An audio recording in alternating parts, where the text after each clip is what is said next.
Michael Burry is an American investor, hedge fund manager, and physician. Burry predicted the housing market crash of 2008, which inspired the plot of the movie Big Short, where he was played by actor Christian Bale. In addition, Burry is also known for his cryptic Twitter posts warning of impending disaster. He recently predicted another rise in inflation in response to government stimulus and said the United States was in a recession, whichever definition you use. Recently, he wrote another prediction on his Twitter about what could happen. At the beginning of the year, Burry wrote on his Twitter a report about the development of inflation peak. But it is not the last peak of this cycle. We are likely to see CPI lower, possibly negative in second half 2023, and the US in recession by any definition. Fed will cut and government will stimulate. And we will have another inflation spike. It's not hard. Let's explain what Burry wrote about.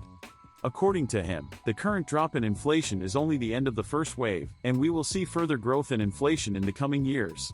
And that's because the Fed will not have enough will to keep interest rates high for a long time, because that would cause a deeper and longer recession. Although the current head of the Fed, Jerome Powell, has assured us that he will do anything to achieve inflation at the level of 2%. But the Fed changes its mind quite often. The reason why Burry fears this scenario is that it has already happened once in the past, in 1970.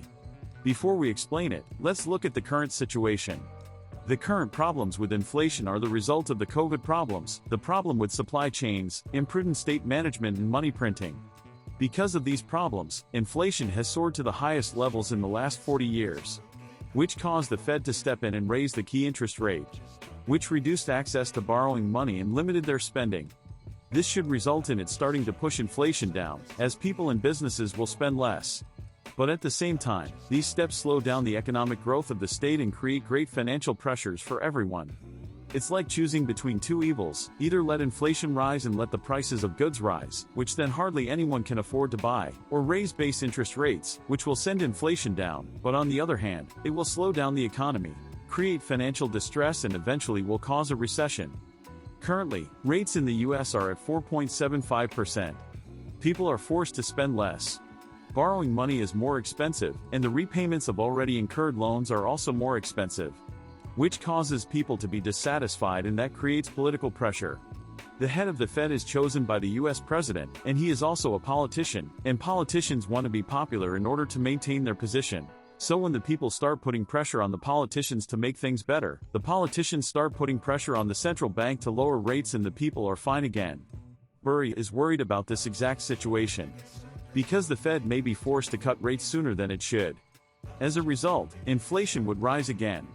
And the stock markets would be very volatile and would fall by tens of percent more. Something similar happened in the 70s. At that time, the government was trying to fight high unemployment and they were convinced that higher inflation would help them achieve a better rate of employment. So they intervened with the Phillips curve, which had two phases. And the alternation of higher and lower interest rates. But it got out of hand. Inflation rose to 5.84% in 1970 and so the Fed raised rates to 9%, as a result inflation fell to 3.27% and so the Fed lowered interest rates. But 2 years later, inflation rose to 11%, so the Fed raised rates again to 13%. Inflation fell again and the Fed lowered rates. What happened next? Inflation rose to 13.5% in 1980, and then the new head of the Fed, Paul Volcker, was tasked with getting inflation under control, so he raised rates up to 20%, sending the US into recession. Of course, the end of the gold standard also has a role in this. This means that the American dollar has stopped being tied to gold. So there is some probability that Burry's warning may come true. Although the events of the 1970s are not the same, the pressure on the Fed is quite similar.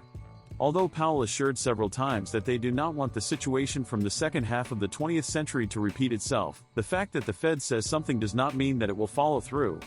The question is whether there will be the political will to allow the Fed to see things through. But as there are mass layoffs, people's savings are falling, the economy is slowing down and inflation is still quite high, it is likely that politicians will start pushing for change. Therefore, if you are going to invest, be very careful and keep learning. I can recommend you to watch the YouTube channel The Rich Dad Channel by Robert Kiyosaki, to which you can find a link in the video description. You can watch my video in which I summarized Kiyosaki's book, you can find it in the tab. If you want to invest in shares or bonds, I can recommend the book The Intelligent Investor by Benjamin Graham. Write in the comments what you want the next video about. If you are interested in multi-level marketing or want to buy some products or support this channel, there is a link on Amway in the video description. If you like the video, give it a like, subscribe and turn on the bell. And don't forget, money is freedom.